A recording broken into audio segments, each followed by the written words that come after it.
Muchas gracias por este reporte. Abordaremos el tema de la sequía y también del malecón internacional más adelante.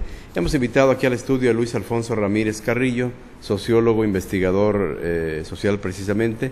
El tema del tercer informe y lo que la lectura en sus 90 minutos nos deja el presidente de la República con respecto al último tirón de este año 2009.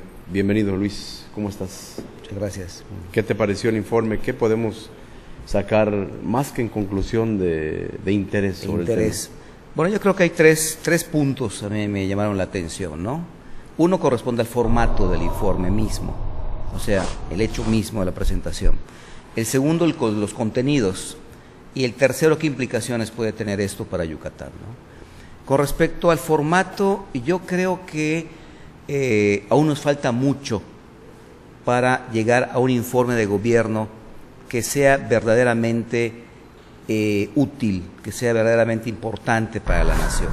Si bien hemos ganado muchísimo respecto al pasado con estos informes casi imperiales en los cuales se hablaba, el presidente hablaba como Echeverría, por ejemplo, ¿no? Durante horas y horas, y el público acababa durmiéndose, era casi imposible no dormirse. Había un día de asueto nacional, como si fuera el Día de la Bandera, se hacían fiestas, etcétera, en el auge del presidencialismo más descarnado. Y el formato actual, producto de un conflicto político, como todos bien sabemos, entre partidos, de todas maneras es un formato más sensato, más civilizado, ¿no? Más austero incluso, lo cual es correcto. No es día de fiesta nacional, no debe de serlo, es un día de trabajo normal, donde el informe nos dice qué es lo que el presidente, qué es lo que el Ejecutivo de la Nación ha venido haciendo.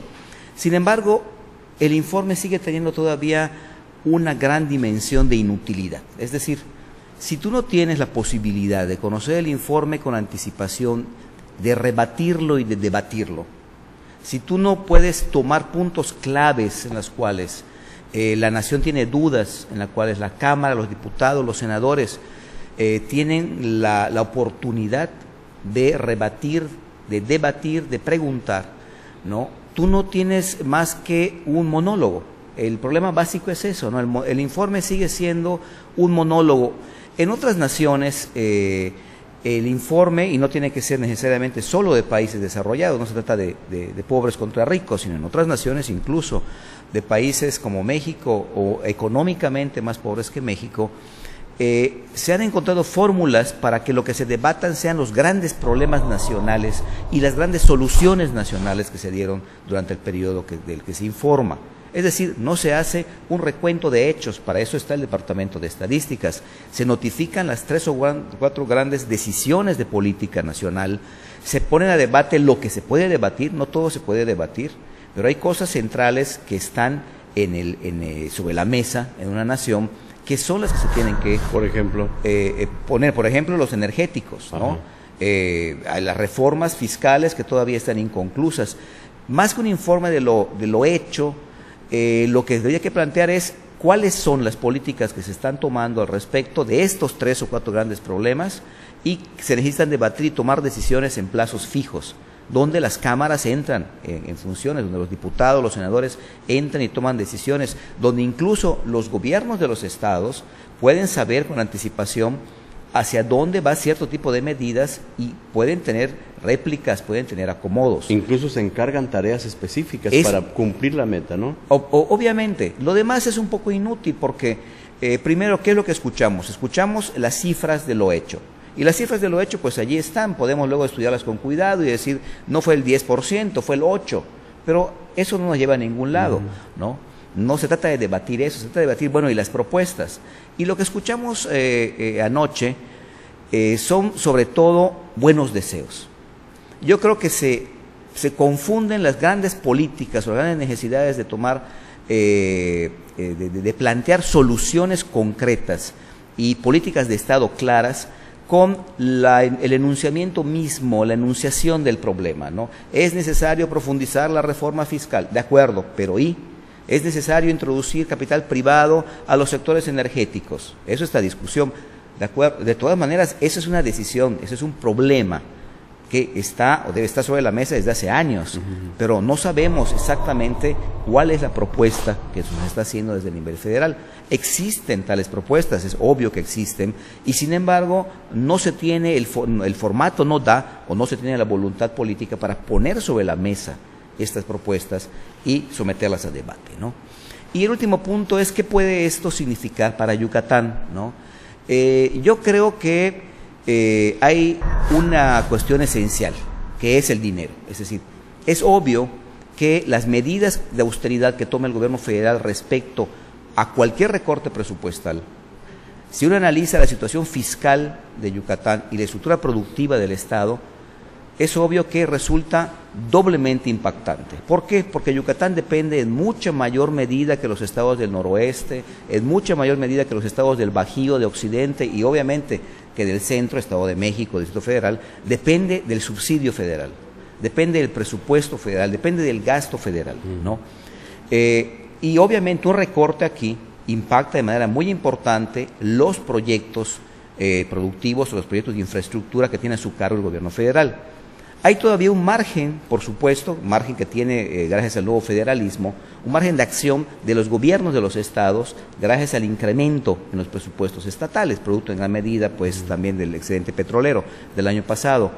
Pero si lo que se anunció, si lo que se dijo ayer fue cierto, es obvio también que este margen se va a reducir. Es decir, cada vez más. Si uno analiza el comportamiento del barril de petróleo los últimos 12 meses y las perspectivas para el año próximo, las tendencias son ciertamente más a la baja que al alza en todos los sentidos, y particularmente en el caso de México, donde nuestra plataforma de exportación, aún con el precio del petróleo muy alto, sigue estando a la baja. Vamos a exportar menos petróleo, no tenemos capacidad para incrementar la plataforma de exportación a corto plazo, y muy previsiblemente el precio de barril de petróleo no sea el óptimo para el crudo mexicano. Entonces, si en gran medida parte del presupuesto estatal depende de estos excedentes petroleros, nos vamos a enfrentar, Yucatán se va a enfrentar a un doble recorte presupuestal. Por un lado, lo que el gobierno federal deje de invertir repercute en mayores necesidades que se van hacia los gobiernos municipales y al gobierno estatal. Por otro lado, si el recorte, que es muy previsible que se dé a los estados en términos de los excedentes petroleros, también es muy previsible que Yucatán cuente con menos recursos para invertir. Y entonces, obviamente, tanto el gasto del gobierno como la misma contratación, el mismo gasto presupuestal en empleo por parte del gobierno puede verse reducido. Y en el caso de Yucatán, bajar un punto es grave, bajar 5 o 10 yo creo que va a ser crítico. Mucho más crítico. Estallido social, decía el rector de la UNAM, ya lo han retomado los líderes obreros en el país, etc. Yo creo que eso es pura faramalla. Es una exageración. Sí, es un eslogan político que permite posicionarse mediáticamente, okay, ¿no? Y defender el presupuesto. Y defender el presupuesto de cada quien. Si me quitas un peso, te aseguro que los estudiantes se van a la huelga y los maestros me toman la universidad y lo queman. Tenemos un estallido social. Todo el mundo va a decir lo mismo. Si me cortas el presupuesto en mi estado, vamos a tomar las carreteras. Pero entonces, ¿cuál sería la contención ante tal problema? Yo creo que no va a haber ningún estallido social. El problema en estos momentos es un problema de múltiples niveles en términos presupuestales. No existe, es un problema de carácter fundamentalmente económico, no lo olvidemos. No hay a quien tirarle piedras, pues. Ese es un punto central, ¿no? No hay a quien tirarle piedras. Es un problema que agarró a este actual gobierno a medio camino, ¿no? a medio desempeño. Le detiene proyectos importantes, es un problema que se genera sobre todo de manera externa. Y un gobierno que no había hecho la tarea también, ¿no? Y yo lo creo, sí, con su Congreso, por supuesto, no se hizo la tarea. Este país se ha desgastado 3 años en conflictos políticos, se ha desgastado 3 años, no 3, se ha desgastado 9 años. Es una transición en la que nos hemos dedicado a pelearnos sistemáticamente, ¿no? Las medidas que hoy abandera uno las bloquea el de enfrente, pero cuando se cambia la posición, acaba abanderando lo que antes bloqueó, porque todo es un juego de ajedrez en el que se van ganando posiciones y se van buscando alianzas y enroques, ¿no? Okay.